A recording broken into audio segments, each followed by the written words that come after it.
Halo, saya Rifda Revanalfi. Saya mewakili Indonesia di ajang Olimpiade Paris 2024 sebagai atlet senam artistik putri Indonesia.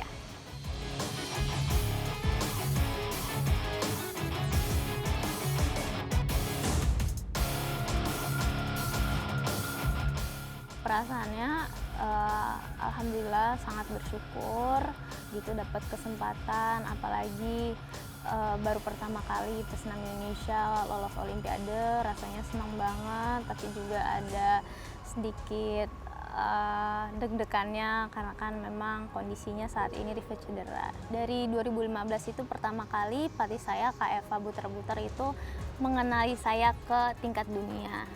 Di situ saya mencoba pertama kali World Championship di Glasgow, namun gagal. Kemudian coba lagi di 2019 di Stuttgart, gagal lagi. Kemudian baru di 2023 lolos Olimpiade.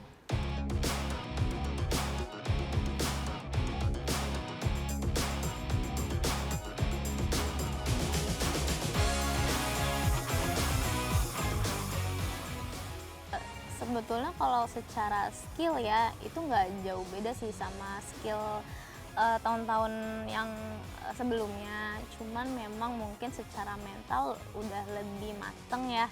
Jadi terus sudah mulai gerakannya sudah mulai cukup rapi. Jadi tahun lalu itu Rifda merasa lebih siap untuk ngadepin kualifikasi Olimpiade. Dan dari kesiapan itu yang membuat Rifda jadinya pas tampil lebih lepas.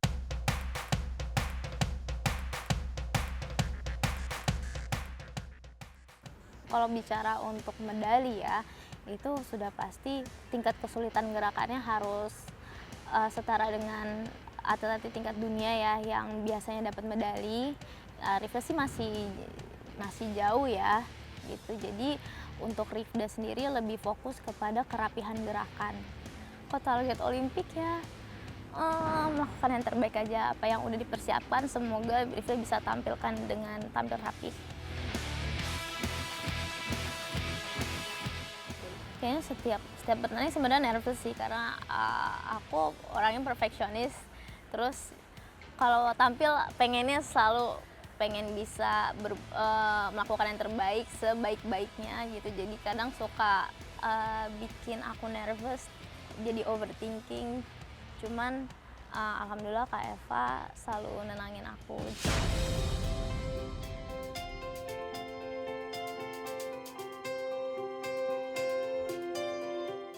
Rifda ini kalau secara physically dia lengkap. Untuk menjadi seorang pesenam yang bagus, dia lengkap, dia punya power, dia punya flexibility, dia punya koordinasi bagus, dan intelektual yang bagus juga. Jadi dia bisa menangkap semua instruksi saya gitu ya. Rifda itu orangnya, yang pasti seorang juara itu orangnya perfeksionis. Ya, dia perfeksionis, keras kepala, kadang negatif, kadang positif. Hal yang positifnya membuat Rifda berhasil menjadi juara itu dan bisa lolos untuk Olimpik karena keras kepalanya.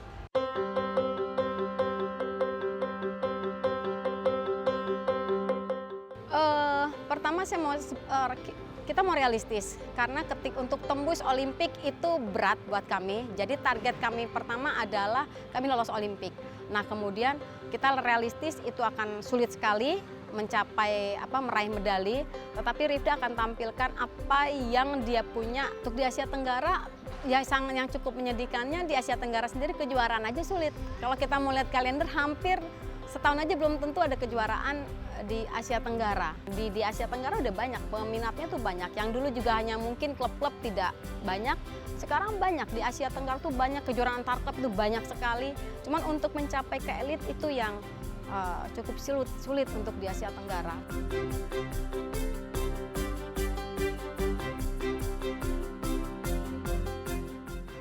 Kita sih berharap ada kompetisi rutin.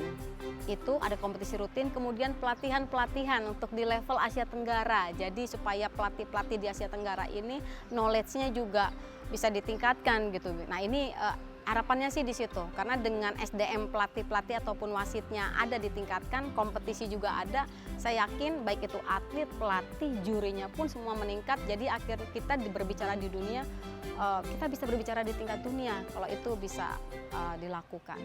Nah, harapan saya dengan kami tembus Olimpik ini menjadi suatu tradisi cabur untuk cabur senam, supaya goal kita adalah go to Olimpik. Jadi tidak lagi hanya sebatas SEA Games, tapi kita melihat ke Olimpik, karena kalau ketika kita melihat Olimpik, SEA Games ataupun Asian Games pasti bisa kita lewati.